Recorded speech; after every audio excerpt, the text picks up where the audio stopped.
Is the camera ready?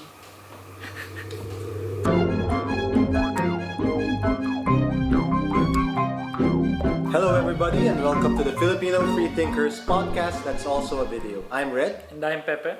and as always we're going to be talking about two things, Bitcoin and Gravity, the movie. So let's start with Gravity then.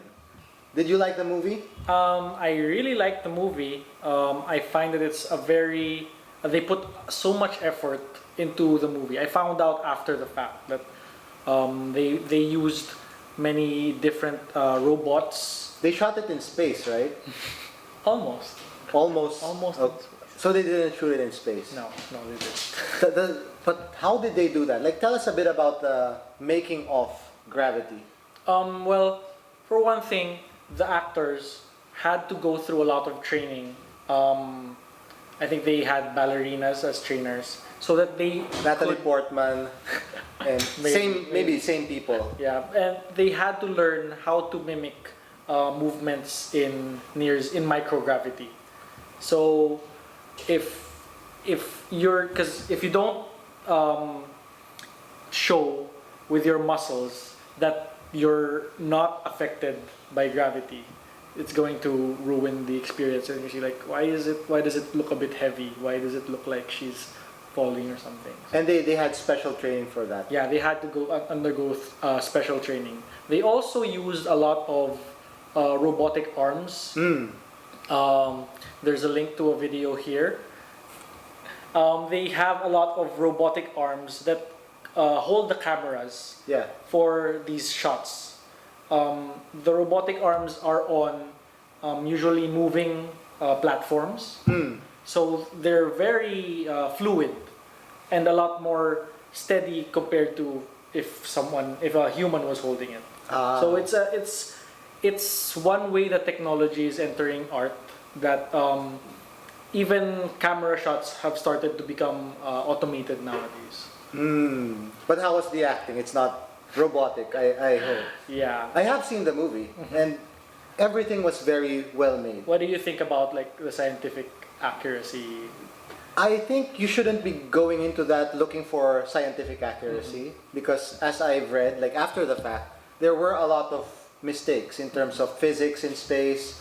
Like one of our idols, like Neil deGrasse Tyson, like went on a rant on Twitter on all of the wrong things. Like even I noticed some things that were kind of off, but by the time I noticed them, I just didn't mind anymore. I was willing to give it a lot of slack because I was really transported into space, which is a very important thing. Everyone who's watching our podcast, to our hundreds of thousands of viewers, please watch this movie while it's in the theaters because the experience will just be different when you finally download or borrow a DVD or Blu-ray legitimately. Like even if you had a 100-inch TV or a 500-inch projector wall, it still wouldn't be enough. It should be witnessed on screen. The bigger, the better. I guess IMAX would be the ideal. Yeah, and in 3D. And in 3D, because debris flying into your face is quite a treat. Yeah, it's worth the price of the ticket. Like I want debris flying into my face.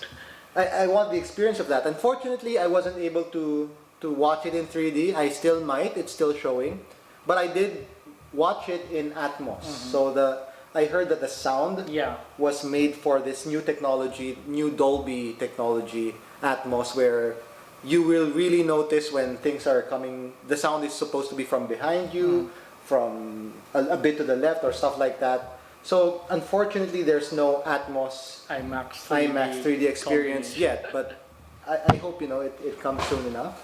So that on the technical side, there's nothing to criticize. Like it's really, you're there in space, the movements are so realistic, you do wonder how it was shot. And in spite of everything that we've talked about on how it was made, when you do see the effect, you will kind of wonder, did they really go there to shoot it? Because the way the Earth looked from up there, it's really art. Like you said, it's art. And I'm curious though, like what effect would this kind of movie have on aspiring astronauts? Like, would it encourage them? Or would it deter them? Because from the trailers, if you've seen them, a disaster happens somewhere in space.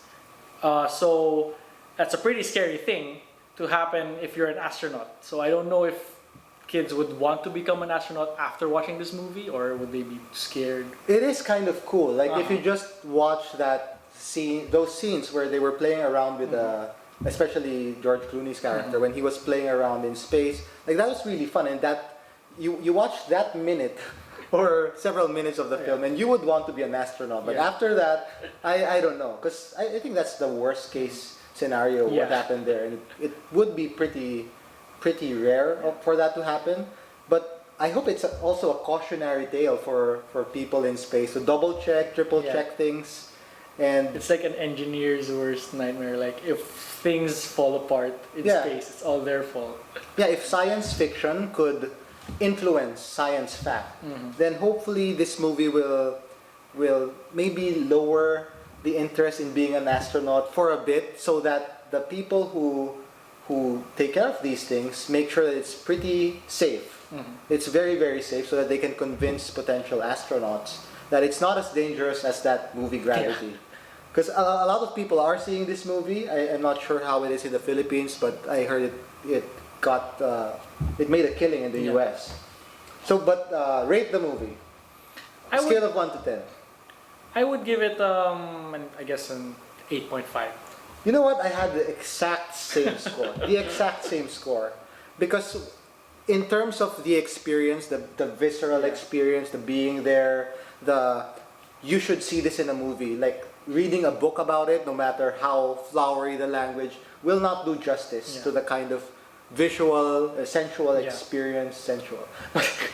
But aesthetic, But it won't do justice. So from that alone, I'll give it maybe a 10 even, like from that alone. But I still watch movies for the story, for how it influences, how it inspires me. And movies like one of the other nice movies that we saw recently, Racing Thor or Rush, is actually better in that regard. It's not bad when it comes to the visceral or visual experience. It's really a beautiful movie as well. But in terms of inspiring me or making me feel things, I think that takes the prize. I think it's more of the setting, because I think this is the first good movie I've seen that's in microgravity, and it's executed very well. This will be the standard. Yeah. This will be the standard. And I'm sure if they set other movies in space, they're gonna consult with the people who worked on Gravity. And it's just a shame, I think, that the people who made Gravity, or at least the special effects crew, didn't work on another movie that's coming up, Ender's Game. Oh. And that's, whether you watch that or not, despite all of the anti-LGBT mess, but that's another topic for another podcast, maybe, because it's showing in November, right? Maybe it is? Yeah, it okay. is. Maybe next month. Maybe next month we'll do a podcast on it. So for our next topic, we'll talk about Bitcoin. So what is Bitcoin before we get into the whole discussion about it? Okay, Bitcoin is a virtual currency, meaning there's no actual coins. That's the name Bitcoin. It exists only in bits or ones and zeros in digital representation form. So these coins are generated at a steady rate, at a predictable rate, which makes their value a lot more stable. There's no central bank that issues Bitcoin or increases the money supply of Bitcoin. So it can't be arbitrarily increased. Yeah. Yeah. So for people to get Bitcoin, they have to mine Bitcoin, which involves having their computer do a lot of processing to solve this some problem, which gives you a very long string and gives you Bitcoin in return. And Bitcoin mining is not as easy as it sounds. Like, so you need equipment for it. You have to be, for it to be cost effective. Yeah. You need to have like specialized graphics cards that have been repurposed. Modded, just for mining Bitcoin. Yeah. So. But you can buy Bitcoin from someone else if you don't have the equipment. Yeah, right now there are people who do buy and sell Bitcoin. So So what is the purpose of this? It's a form of currency, right? But what makes it different from money or from PayPal or any of those other ways that we transact online? Because this is primarily online as well, Bitcoin. Yeah. One of the interesting features of Bitcoin is that you can make transactions anonymously. Meaning you just have your Bitcoin account and then you make a transaction. At the end of the transaction, nobody needs to know what your actual name is or where you actually live, but the transfer has been made. It's secure, but it's anonymous at the same time. So it's pseudonymous. You have, that is your identity is your Bitcoin address, and you can pass your Bitcoin address to someone else. It's like a wallet in the sense that who has the wallet can spend the money. So who has the address can spend the money that's in there. Yeah. And no one needs to know identities. Now these transacting anonymously, like when you speak about it like that, it immediately brings into mind the application of criminal or illegal activities, which is why we are even talking about Bitcoin in the first place. Something happened. Recently there was the Silk Road, which is an underground black market, a digital black market, has been raided, and they seized, was it $3 million, around $3 million worth of Bitcoin from that black market. From that black market. Yeah. What do they sell in this black market? They usually sell drugs. They also sell hits, meaning there are hitmen. There are hitmen. Yes. Maybe And weapons as well. I guess, everything. a lot of the stuff that would not be allowed on the normal, like those marketplace. extreme forms of pornography. Yeah. Like ponies and any of the anything that you can think of. Rule 34. Yeah. Like if you can think of it, they sell it there. That kind of porn there. So they raided it, and primarily because of the drug transactions that happened. And they found out who the person who ran it was. They took all of his Bitcoin and stored it in their own account. They now own the address for the Bitcoin that person owned. And Silk Road is still up, or it's been shut down. Of course, it's been shut down. He's not running it anymore. Yeah. But I'm sure that someone will eventually replace it. Take its place. Yeah, because there's a market for it, and therefore there will be someone to replace that guy. So is it worth it, knowing that these kinds of things will be possible, like illegal transactions that can actually harm people? Never mind the legality. Like, is it still worth it to have this kind of technology? I'm actually on the fence about this kind of technology. I mean, I am for certain apps that allow for anonymity. Yeah. For example, there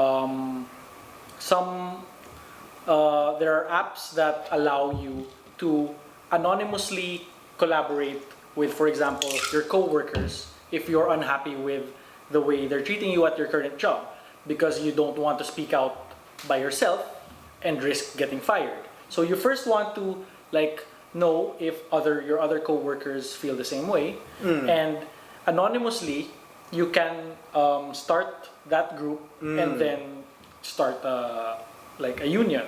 Yeah. And there's also apps for consumer vigilance, for making sure that these companies sell their products truthfully. Like if consumers find out that some companies are selling products that they lie about, then they can anonymously rise up with some other consumers and then build a movement. And once they get enough people, that's when they show themselves. Yeah. So anonymity has its place. Yeah. But what's problematic about Bitcoin is that it's a transaction that is not really it's not traceable, that there's a loss of accountability.